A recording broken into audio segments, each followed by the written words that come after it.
अस्सलाम वालेकुम दोस्तों, मैं हूं अदनान और आज की शॉर्ट वीडियो में आपके साथ शेयर करूंगा कि क्या रीज़न रहती हैं कि आपके हिबिस्कस प्लांट्स पर जो बर्ड्स बनते हैं वो खिलने से पहले ही फॉल कर जाते हैं। क्योंकि ये जो मसला है काफ़ी पेश आता है हिबिस्कस प्लांट पर। तो क्या रीज़न रहती हैं, कौन सी वजूहात रहती हैं।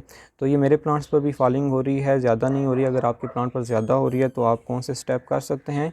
सबसे पहले बात करते हैं वजूहात की। सबसे पहले जो मेन वजह है वो है चेंज इन टेम्परेचर। अगर आपके एरियाज़ में जो है वो अचानक गर्मी पड़ गई है तो आपके जो है वो ये बर्ड्स फॉल कर सकते हैं। दूसरा जो रीज़न रहता है वो है ओवर वाटरिंग का। अगर आपके प्लांट में वाटरिंग ज़्यादा हो जाती है, पानी काफ़ी टाइम के लिए साल में खड़ा रहता है, तो उस वजह से भी जो है वो आपके बर्ड्स जो है वो गिर सकते हैं।